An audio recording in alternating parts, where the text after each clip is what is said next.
is my representation. The world is my representation. Pay attention on this phrase. Arthur Schopenhauer was the author. Representation. So Schopenhauer is a contemporaneous philosopher in the same time of Hegel, but Schopenhauer will say about Hegel that Hegel is junk, false philosophy. But what we can bring from Hegel to start to understand Schopenhauer is there's experience inside the subject, right? So this experience inside the subject is the representation. What exists for the thinking. So the object of our perception, our sensitive structure, the object in our mind, this is the representation, right? So the thing itself, it's impossible to understand, because the understanding for Kant is only the understanding of the nature of natural phenomena. For Hegel, there is also the experience of the cultural world, the mind, the thoughts, the experience of the thoughts. And Schopenhauer will say we have the subject. The subject is what is different of the object. When the subject is finished, starts the object. So the subject is what remains when you get out the object, right? This subject has a structure, and this structure will show that the causality, the time and the space are structures of the subject that know the world, right? So the world is my representation. But representation of what? How is this world that my reason will understand? And Schopenhauer will remember, this world is the world of the constant change, the constant flow. And here we come back to the ancient philosophy, because Schopenhauer will say, such as Heraclitus said, there is a constant flow. So the cause and the effect are in a superposition. There is no present for Schopenhauer, there is no future, there is no past, nor the present exists. And Schopenhauer will say the existence and perceptibility, the existence and the ability, the capacity to understand, to see that exists an external world are converted terms, right? So, such as the Eastern wisdom of the Indian stated, existence and perceivability are converted terms. So, this subject will work with the reason to understand this world that is in a constant flow, a constant change, right? And the science is what in this structure built by Schopenhauer? Science is only connections among representations, right? The representations that we have about the world and the connections among these representations. Okay, but the phrase was, the world is my representation. So let's now analyze the my. My refers to the will. The masterpiece of Schopenhauer, the world as will and representation. And this will, when we take this will and put as an object of the subject that I understand in something, so we bring objectivation of the will,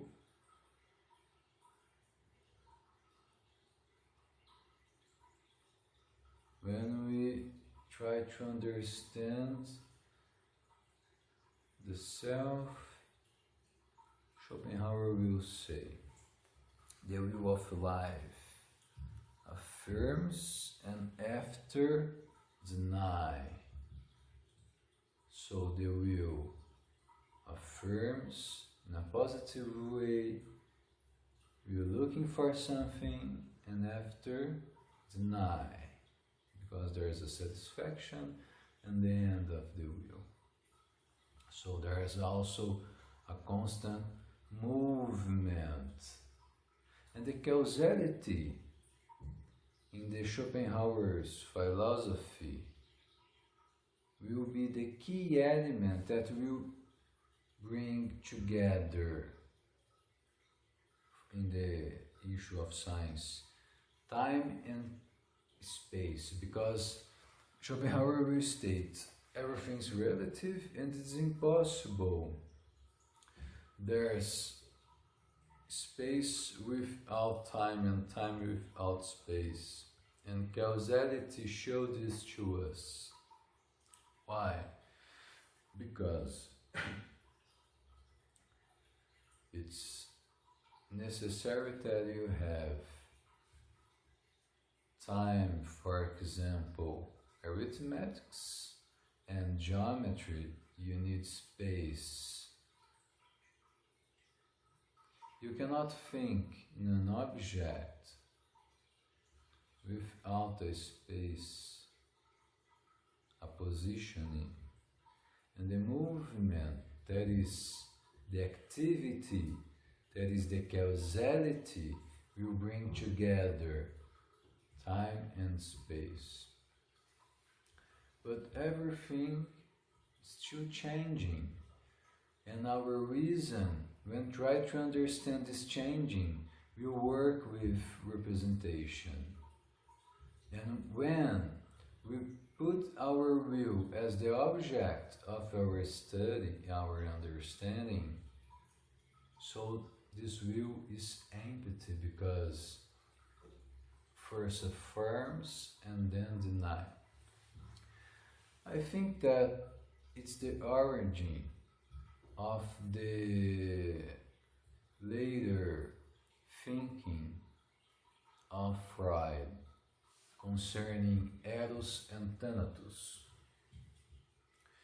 the principle of life and the principle of death, both are with us. So Schopenhauer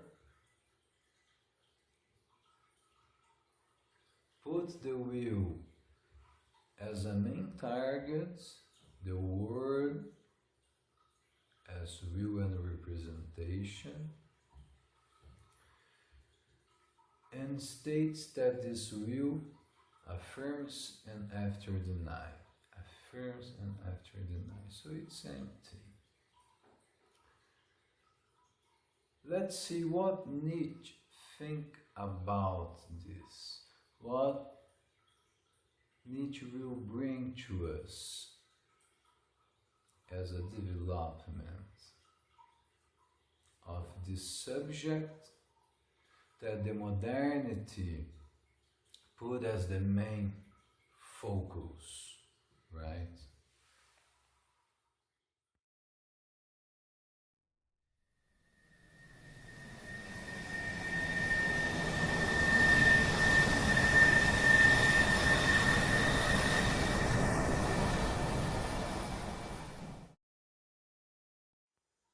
And before we leave Schopenhauer to Nietzsche, I want to bring a passage of the word as will and representation. This book is in Portuguese, but I will translate to English. This passage: the true essence of the reality is precisely simultaneity of many states. If the world existed only in the space, the world will be solid, immovable. There not will be succession, neither changing nor action. If we get out the action, the matter will be also get it out. If the world exists only in the time, everything will be liquid. So there will not exist permanence, nor neither superposition nor simultaneity, and by consequence will not exist the time, will not exist the matter. So is the combination of time and space that results that engenders the matter. That is the possibility of simultaneous existence. So, as we can see, maybe Schopenhauer brings some elements of the theory that Einstein developed in the last century, right?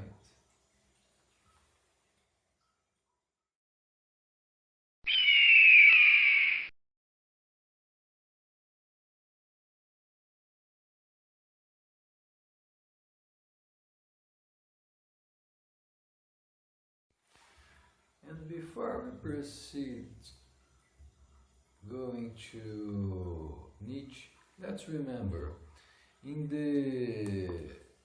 this book of Schopenhauer, he will say a first phrase that is thinking of Rousseau.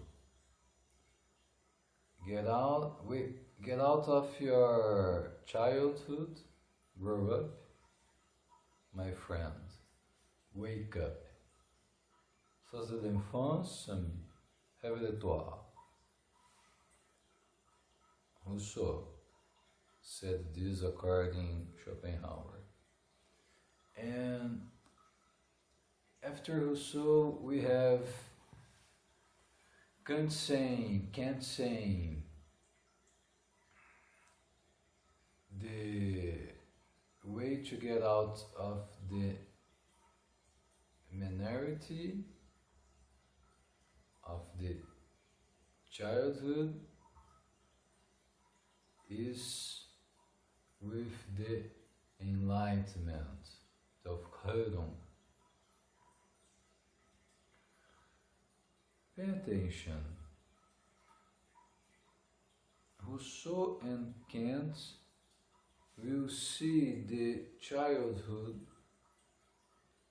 as a place that we need to get out, to wake up.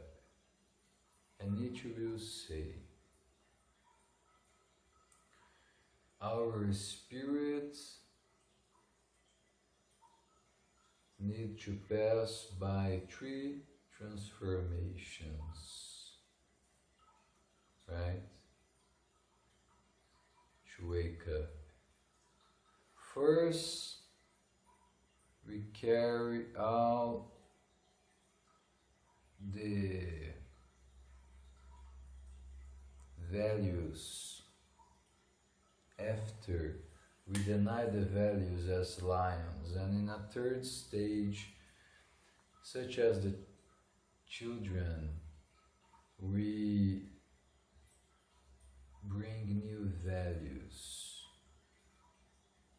So, pay attention to the difference. Rousseau, the mother of Rousseau, died some days after the philosopher came to life. And the mother of Nietzsche take care of him when he almost dead, right? So pay attention to the difference. For Rousseau, it's necessary run from the childhood, and Nietzsche understand as a positive environment that is the place of creation of new values.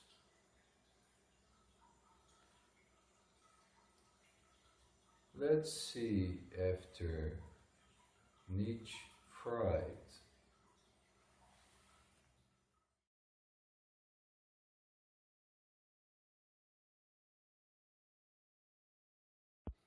Encouragement for beginners. See the infant, helpless creeping, swine around it grunt, swine talk, weeping always, naught but weeping. Will it ever learn to walk? Never fear, just wait, I swear it. Soon to dance will be inclined, and this babe, when 2 legs bear it, standing on its head you will find. Nietzsche.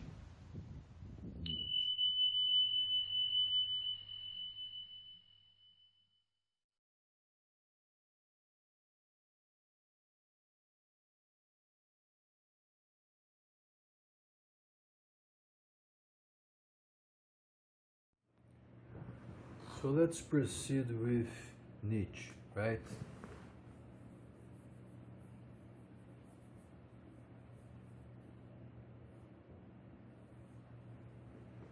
What Nietzsche will do is observes the will that Schopenhauer were talking about, right?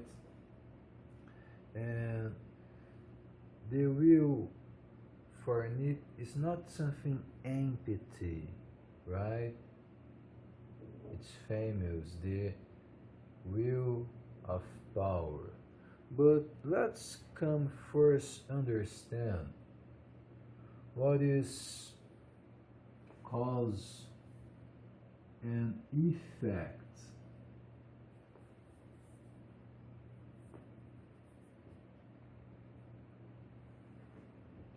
For Nietzsche.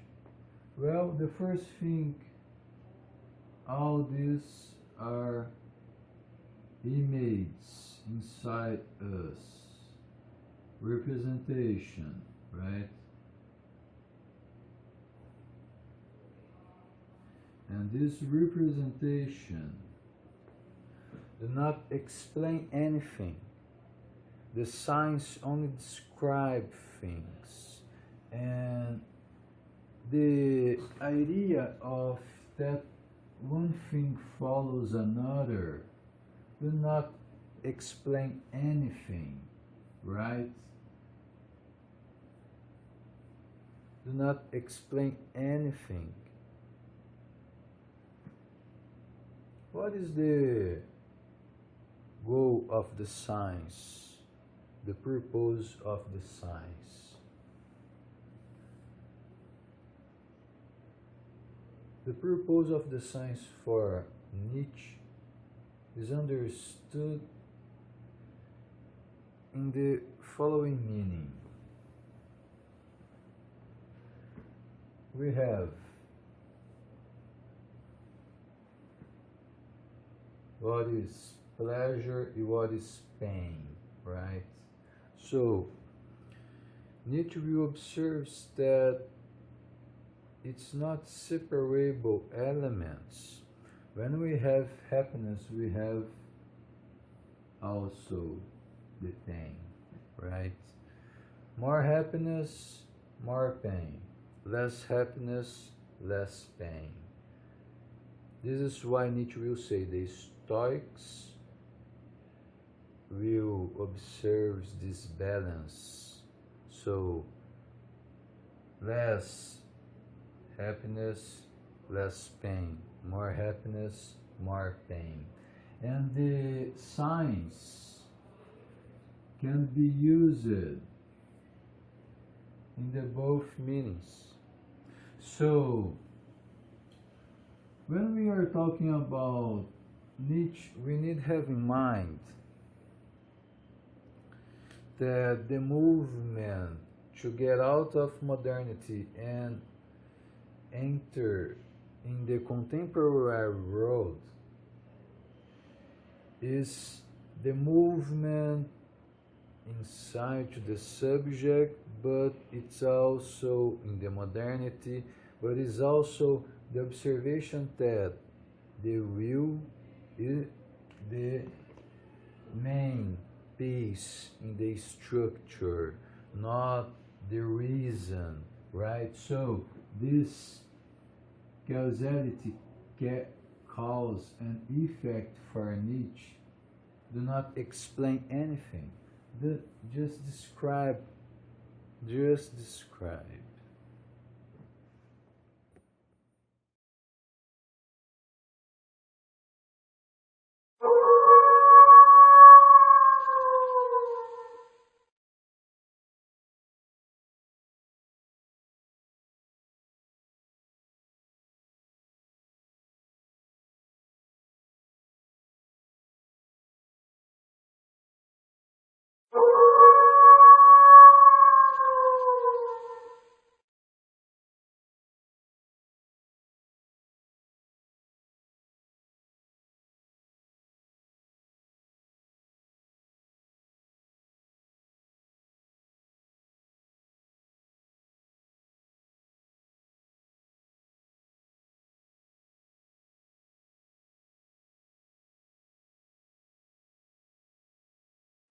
And so in Nietzsche we have deduction that this effect came from this cause, right? Because it's only a deduction, because it's impossible you explain this, you only describe this. The chemistry transformations follow one to another, and this connection, it's only described that one came from another. Do not explain. No one explained this. And what is so we only make a deduction, right? That about this connection on the constant change of the world. And the origin of our knowledge for it is related with what is familiar, right? What is not strange. So it's related with our fear, our necessity to know, and an unfamiliar relation with the unknown. This is the origin, the fear, as well as the necessity to bring this as a familiar knowledge. The thoughts are the shadows of our feelings. The thoughts are the shadows of our feelings. Nietzsche.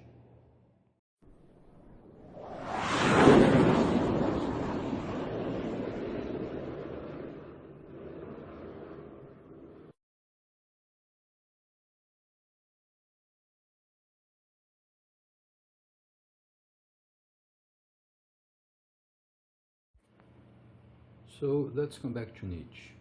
And Nietzsche will say about the causality that maybe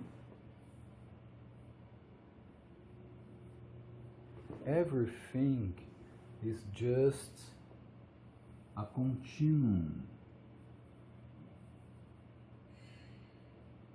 right? Maybe everything is a continuum. And we only see parts of this continuum, right? And we infer that there is a relation of cause and effect. So, this is very important, right? Because when you think about the thoughts and the thinker, what we can see that the world is so much more complex than the thinker think about. Because pay attention, what is the thought?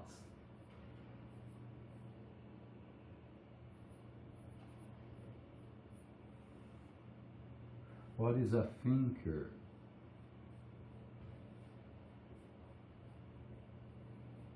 The thought is the shadow of our feelings, our sentiments. And the thinker, who is the thinker?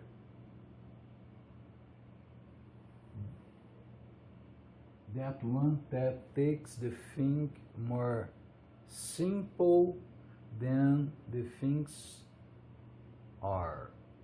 So pay attention to this. What is thought? Thought is the shadow of our feelings.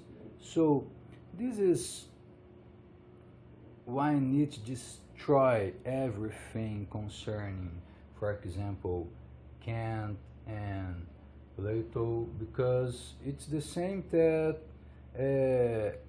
we say, look, Kant, the subject for you works with a reason, and this reason is nothing in relation to the will. This reason cannot see the continuum. This reason only can see parts of this continuum. So the reality is so complex and the thinker is so simple, such as the reason. What Nietzsche will do when he says that the thinking is the shadow of our feelings, is take Kant and Plato, and at once it take the harm, and this is Nietzsche. This is Nietzsche.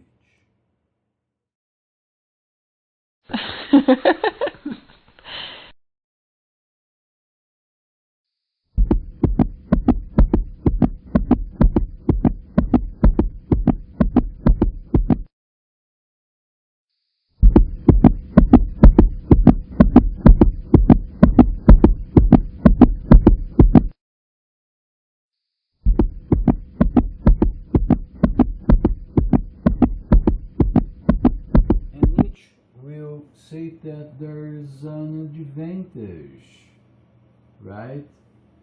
If you are not as skeptical, because the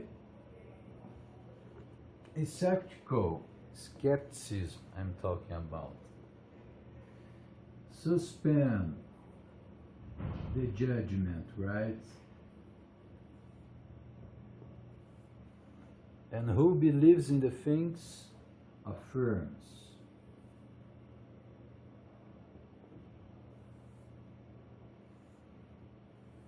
The believer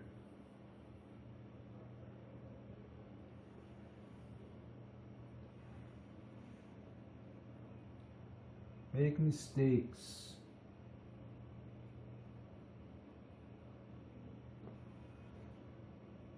decide,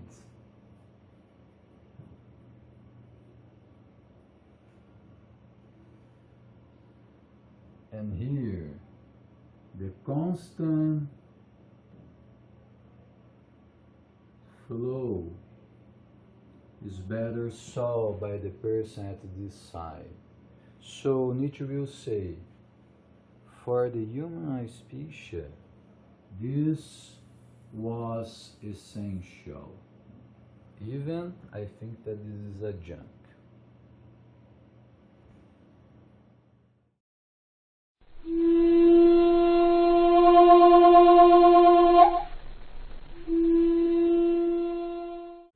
And Nietzsche will say that the continuum, maybe it's not like this, but like this, right? And we only with our reason see parts of this and infers that there is a continuum. We cannot see the continuum. But when we say that this is the continuum, what came to our mind?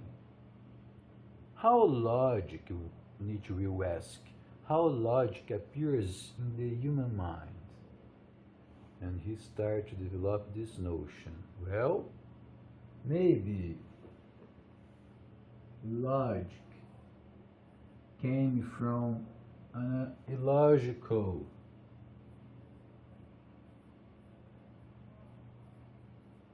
I sure that is bigger, and logic is inside this. But when we pay attention to the nature, we see that the men who do not understand the difference between the food and a dangerous animal will die. So, what the nature did with us, the similar is equal to the identity. What is similar is equal, right? What is similar is equal. And because of this, we survive as a species. Because what is similar, it's logical, right? And there's anything with identity.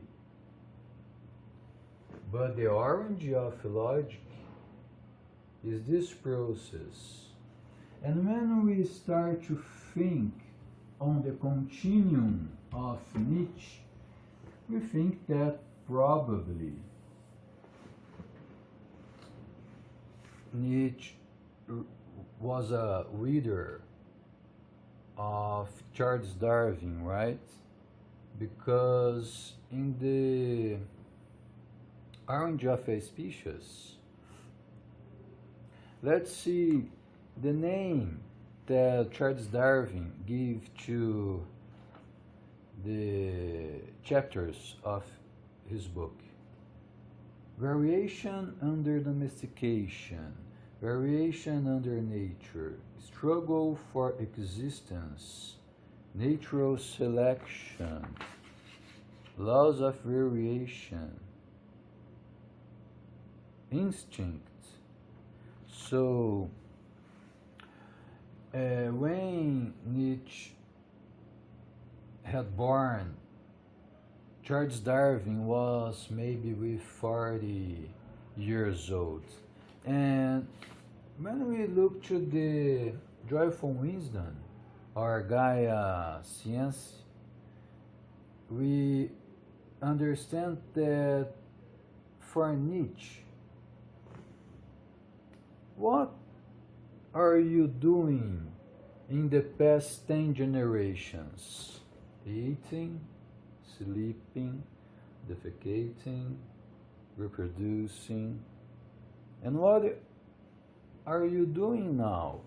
Eating, sleeping, going to the bedroom, reproduction. So, there's an instinct in the human being, right? But this has consequences, because if everything is a result of this movement of the human species, well, what Nietzsche will call the designers of the existing, the teachers of the object of existence, are all lying humans, because the good and the evil, the useful and the not useful, all will be needs to the movement of the species, right? So we have the immorality, and the tragedy for Nietzsche is when we take the human being and not the species and the individual, and not the species, the human species, right? So the tragedy is not in the nature that do not have moral, right? It's amoral. There is no moral here. So there is no wrong and right in this perspective right? And the tragedy starts with religions and morals, right? And here we will have moral and immoral, not moral. This is different from this. Pay attention, right?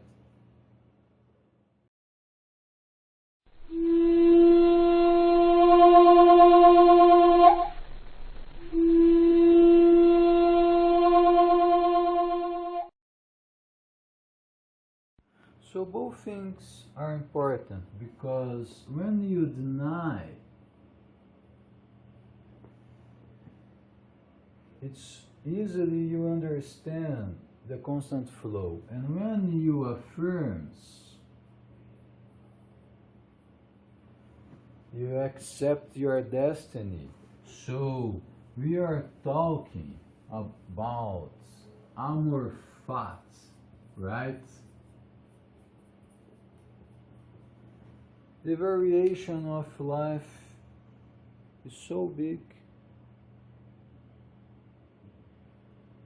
and Charles Darwin reanalyzes all this variation. How is it possible, the evolution, right? With affirmation. If you deny, okay, evolutions will not stop because of this. So, amor fati, love your destiny.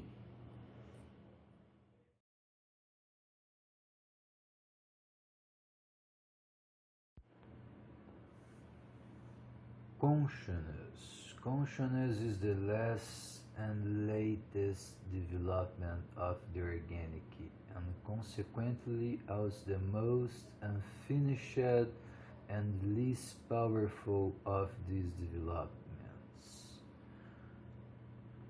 Before a function is fully formed and matured, it is a danger to the organism, all the better if it being then truly tyrannized over. Consciousness is thus truly tyrannized over. It is thought that here is the quintessence of man, that which is enduring, eternal, ultimate, and most original in him. Consciousness is regarded as a fixed given magnitude. Its growth and intermittences are denied. It is accepted as the unit of the organism. This ludicrous overvaluation and misconception of consciousness has as its result the great utility that the too rapid maturing of it has terribly been hindered. Nietzsche, in The Joyful Wisdom.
of the subject, and our structure, our logical structure, time, space, the structure of the subject to know the role, right?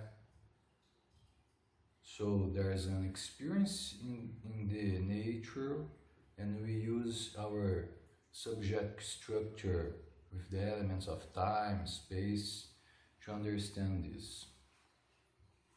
Hegel came and said, look, there's also an experience inside the subject, right?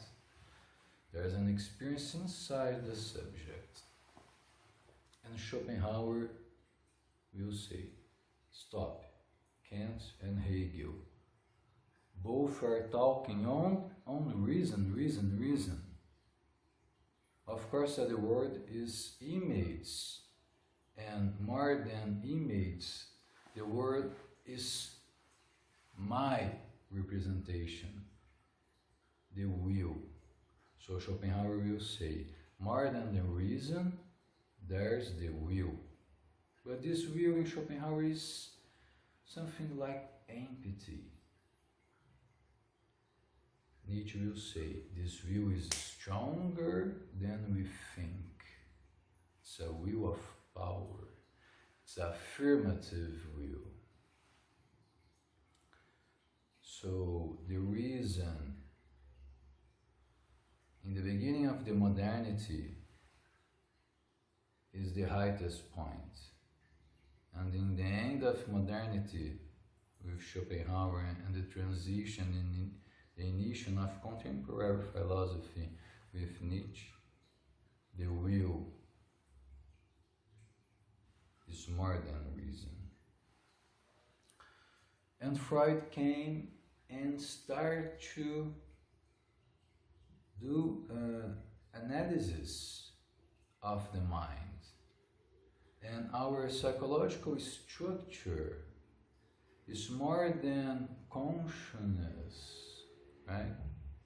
Before Freud, let's remember what Nietzsche said in his book For Further Than Good and Evil. I will translate because this book is in Portuguese. Nietzsche will say, think a thought came not when I want. So this subject is not the origin of the thought.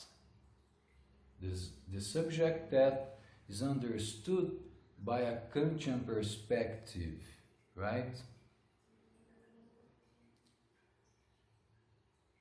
Freud will say, there are some phenomena in our lives that show to us that there is something more than the consciousness, right? The awareness.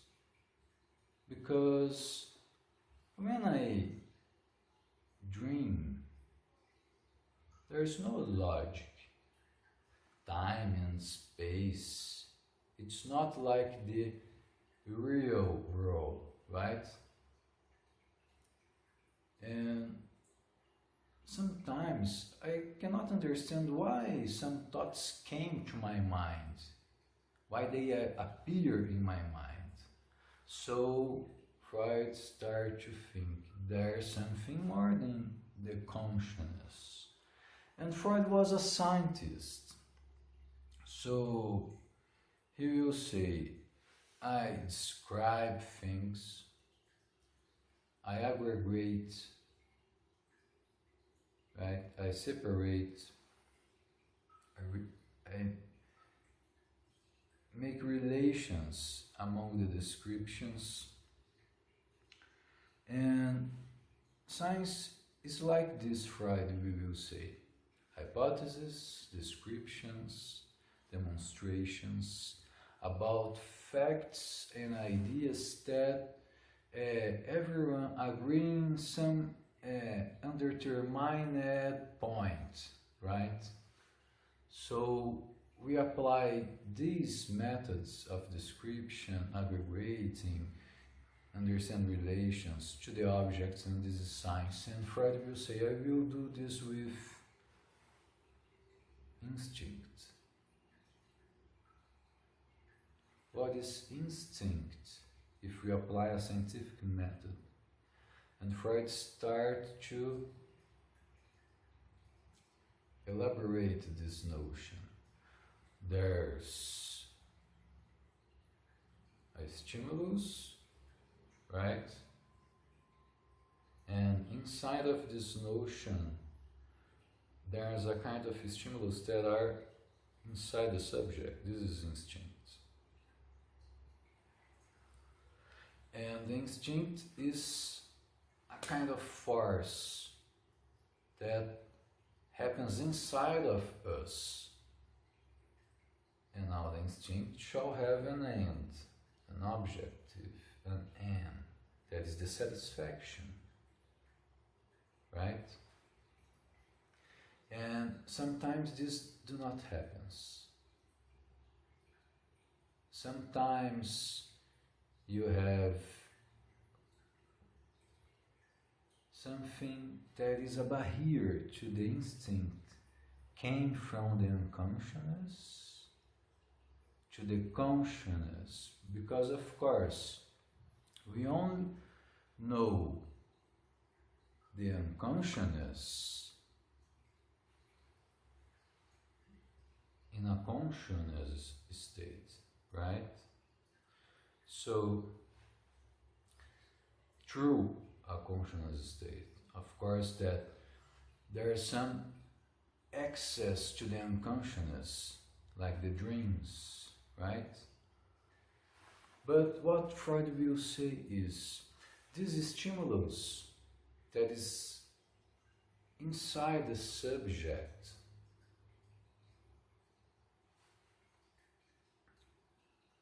the origin of this stimulus is something outside the consciousness. And we have some kinds of instincts, right? One of them, of course, I will defend my life, so it's a survival instinct of the self, right? The individual. At the same time, just this individual, this subject,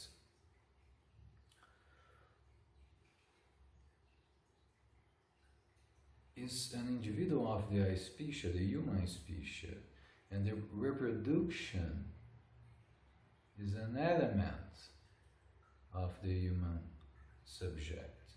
So there's also sexual instincts, right? Of conservation of the species. And these sexual elements are related with the conservation of the subject, of the individual.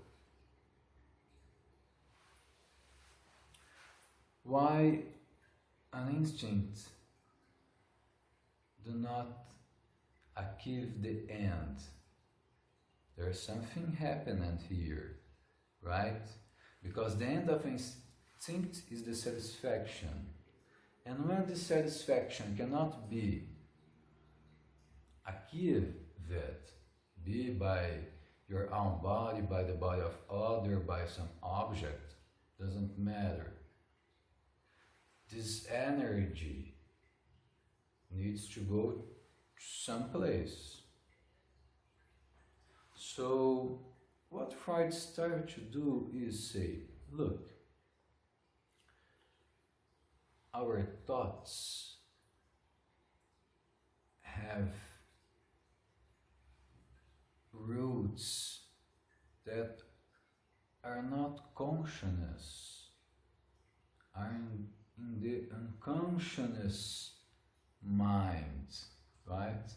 Before Freud, we have Charcot saying that there is a second mind.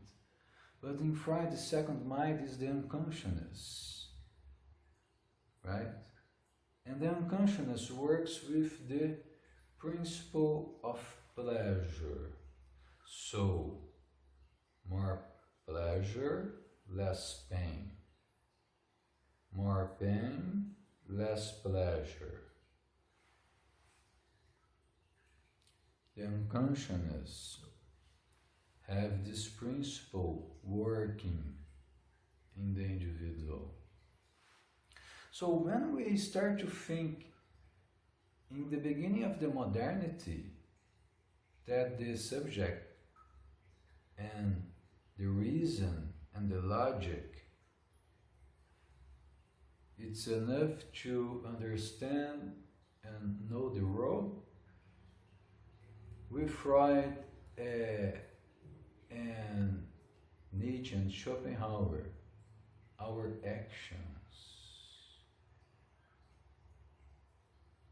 our thoughts, better saying,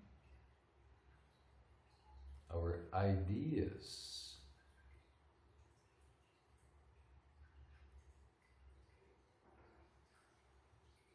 with roots that are not consciousness, or in other words, with roots that we cannot see, that we cannot understand in a first perspective.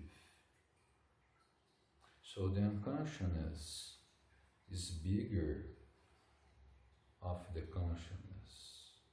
And a lot of things happens here in the unconsciousness. Our instincts. And our instincts have an aim. That is the satisfaction of the instinct. The instinct wants to go to the consciousness, but many times there's a barrier.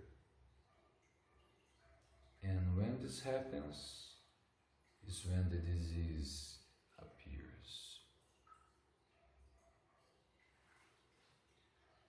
Repression. But of course, the same energy of the instinct that is inside us and is continuous, right? It's not an external instinct that came to our body and we give an answer and it's a moment. Like running from a tiger. It's different. The instinct, that is the stimulus in the inside of the subject, is continuous. So every day you have some energy inside you that guides you. And this is a broken point, because we are guided by unconscious motives.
And Freud will develop a topology concerning the anatomy of the mind, of the psychological structure. And let's think that here is the unconsciousness, right?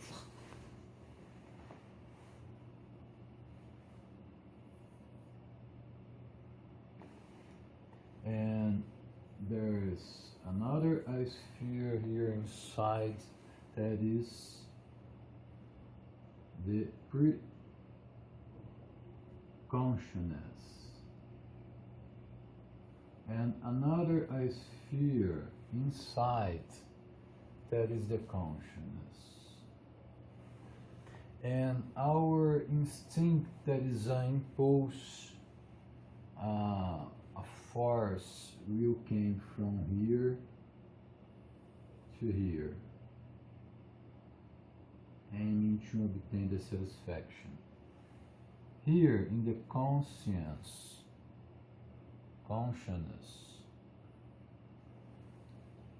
we have logic, right?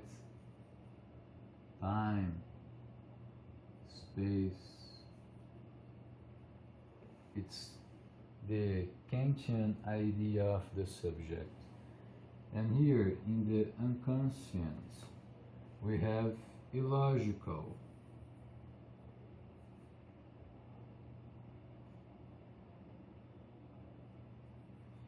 So there is no logic here. When you dream, you can, after a moment, be in a time totally different or a space totally different, right? The dreams are in this part of unconscious structure. So the instinct will proceed with this movement. And here there is a first barrier, and then here. So the unconsciousness do not talk with the conscious mind directly. There's a gray area here that is the pre-consciousness. And when the instinct don't have success to acquire this target in the conscious mind, because a barrier here or because a barrier here, we have a symptom, right? Because this energy of the instinct needs to be to a place, right? So this is the first topology did by Freud concerning our psychological structure. And after, he will develop another topology that is not in conflict with this, but is a complementary structure to understand better the psychological structure of the human being. So this second topology, what Freud will do? Freud will say, look, in the subject we also find the ego, this ideal ego, and these three spheres works in the movement of the energy of the instinct, right? So the second topology, 10 years later, Freud will write that here we have what he called the id, and the id is totally inside the unconscious mind. And here we have what Freud called the self or ego. And the ego you can find in the preconscious and the conscious mind, right? So here you have the ego, the self. And a very important part is the ideal ego, right? That are in the unconscious, the preconscious, and the consciousness. So this is the ideal ego, right? Or self. And this second topology also can, some persons like to think in this way. So here you have the sea, below the water, and here you will have an iceberg, right? And this iceberg you will have here. the ego,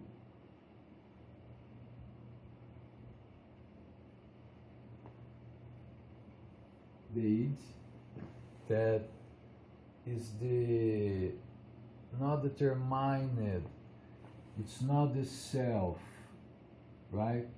It's the wild soul.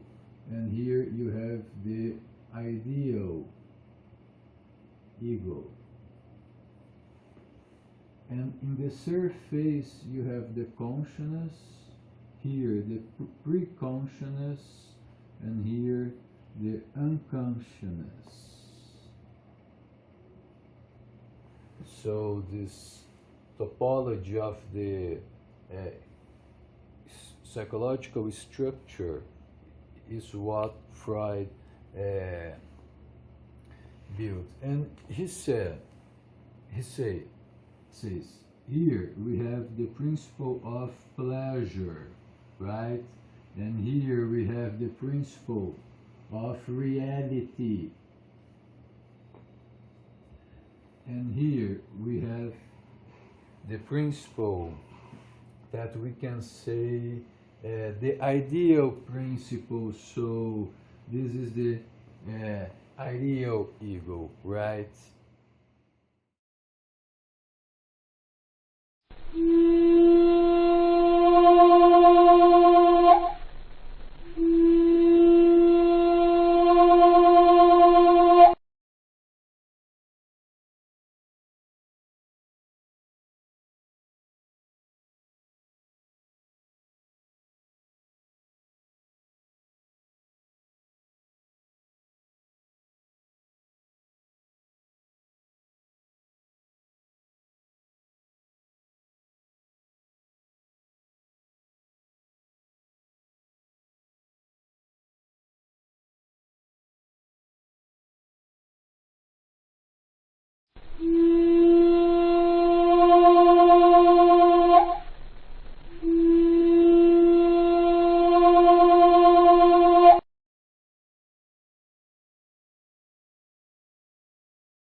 So there's no time, there's no logic, there's movement,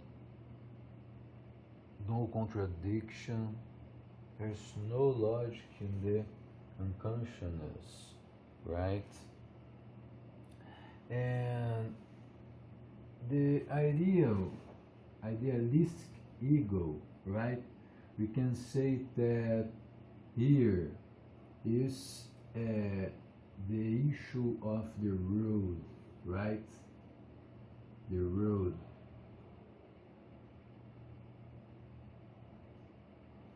Here is the jurisdiction of the will, the pure will, the instinct. And here of the reason, right? reason. The ideal ego, that is the rule. Should I do this? Shall I do this? Where are the origin of the rules that inside my head that I follow? The rules that I follow and that are inside my head, the origin of these rules. And Freud will say, the father, the will, the id, that is the wild side. Here we will have the mother, right? So, father, mother,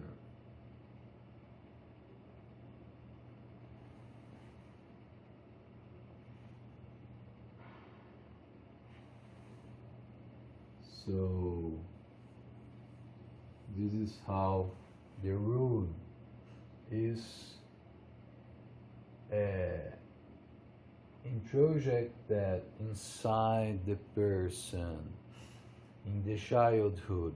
So Freud will say that the boy wants the mother because here is the pleasure principle,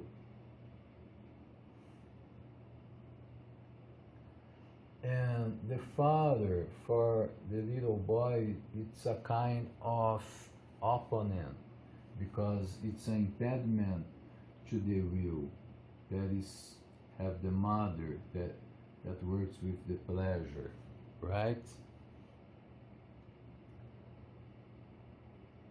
And what is important we think concerning this topology and this dynamic of the psychological structure thinked by Freud is the question of determinism. And here we come back to the beginning of the modernity with Hobbes, because Thomas Hobbes will say that the subject is not only self-interested, right? So in Freud, this will be the instinct of self-preservation, of survive. But in Thomas Hobbes, also the subject works with the reason and are commanded by the passions, because there is a determinism, right? So here we have the instinct that is always constant inside the subject, that will pass to the superego, ideal ego of the subject, to check if it's possible, and the result will be the reason working with the ego in an equation among the passions and the reason. The rules, the reason, are doing a judgment of consequence. So there is a determinism that an idea that is in the unconscious side will guide an idea and consequently an action that are in the consciousness side. So we are guided by something that we don't know. We don't have access directly, right? And there's a determinism. The unconsciousness determining the consciousness. And when Freud say about the free association of ideas in the treatment, we need to think that this free association do not exclude the determinism, because this free association is thinking in a way that whom dream will in a first place, in a first person, say about the dream. This is why is free will. Is whom dream saying about the own dream, about what happens in the unconsciousness, in the deep psychology of the will, right?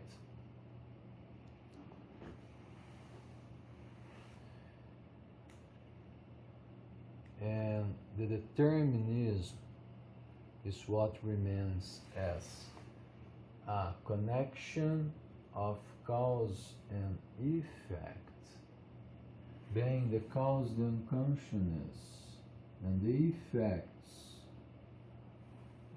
what is in the conscious mind, and our actions are guided by motives that are unconscious. So this is a very big problem to be solved by the Western philosophy. And if we remember Thomas Hobbes, coming back to the beginning of the modernity, we will remember that the causality is on the person see what happens after something, and the persons are seeing this and conclude that there's a necessary relation. So Thomas Hobbes, in the beginning of the modernity, will face the issue among liberty and necessity, right? And necessity is how the physical world, the natural world works in the philosophy of Thomas Hobbes. So this determinism also exists in the Freudian theory, right? But here we have a new thing, that is our actions are guided by motives that are unconscious, that we cannot see, right?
So the roots are in the infants, in the childhood, right?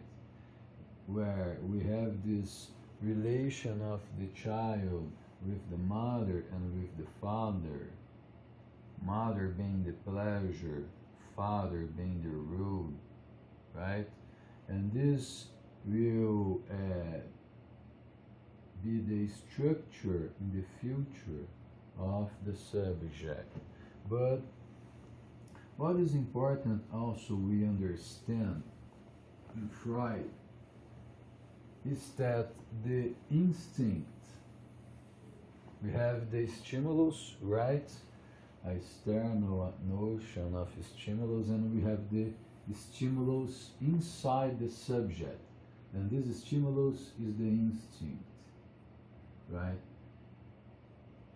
Freud will say we can name a lot of instincts, but it's possible we reduce in two categories that are the principle of Eros and the principle of Thanatos. So the principle of pleasure, of life, and the principle of death. And it's possible to see these two kinds of instincts working in the human psychological structure. And in a meaning, this is the same that Nietzsche already said concerning everything be an element in the evolution process. So like everything has a place in the determinism of the movement, right? And Freud will say it's possible to verify these two instincts in activity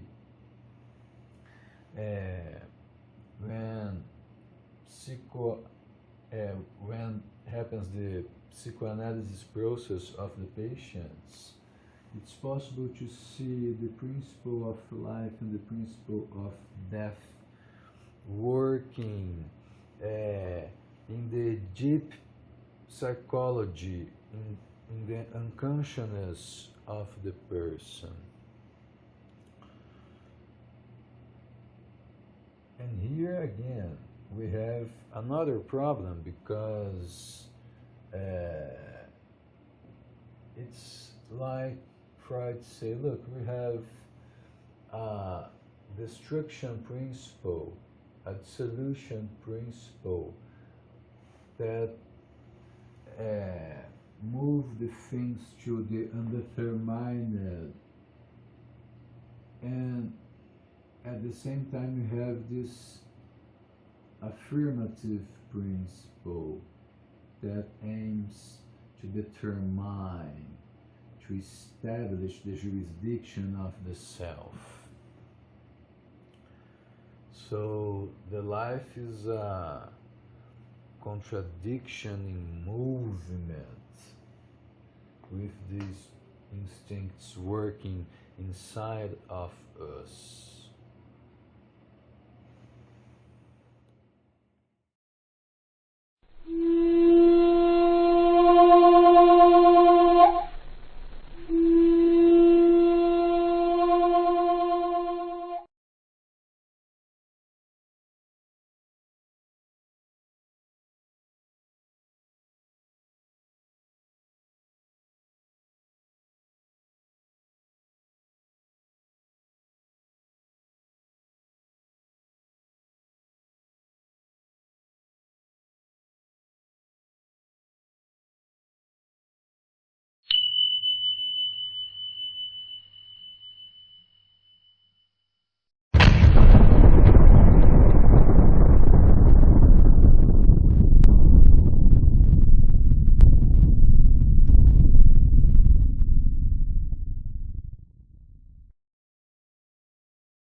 a certain way, we are conditioned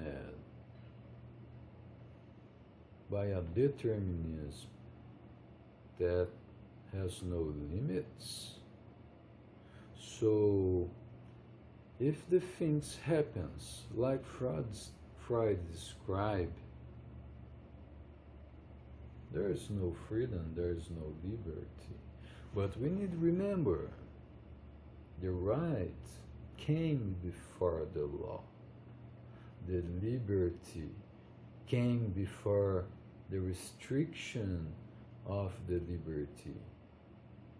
Is it possible to live a life without conditionings?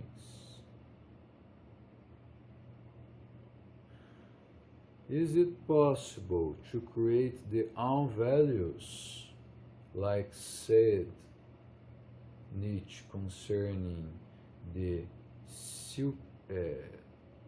Superman? So, the constant development of new values, of new perspectives, the liberty, the freedom,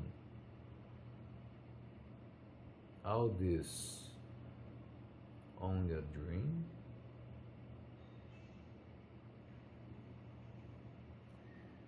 And after Freud, we have a very deep event that changed the destiny of the human species. Because never before, I'm not talking about Hitler, genocide, because we can see other examples of this kind of thing in the history that we know about the human being. But I'm talking about another thing.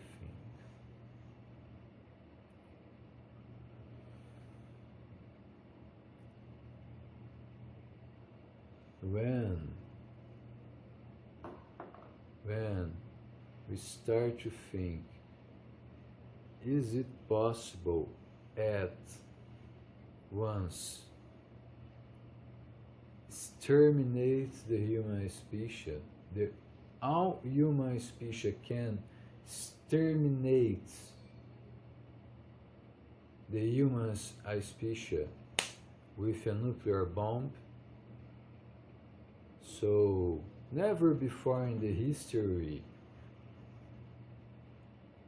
there's the ability to destroy all the world with a power of a technology. Technology is power. And now the human being developed a power so powerful concerning the others, that is the nuclear power for bombs, that never before exists the possibility of the human species be extinct by the own human species, right? And this changed everything, because we already know, be with Freud or with Thomas Hobbes, that the human instincts, passions, emotions goes to every side, including the dangerous side, right?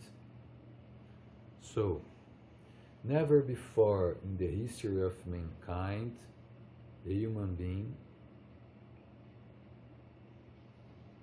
has had the power to destroy all the species. And this changed everything since the ancient philosophy. This is the biggest question in the contemporary philosophy.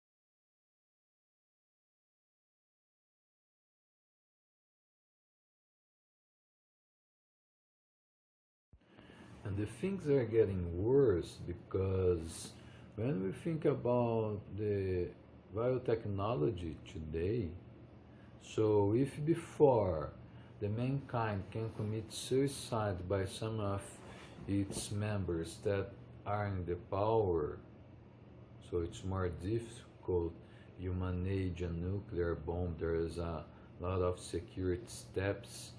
Now, today, with the new technologies in the biotechnology world, I'm talking about CRISPR-Cas9, this kind of thing, that is genetic manipulation.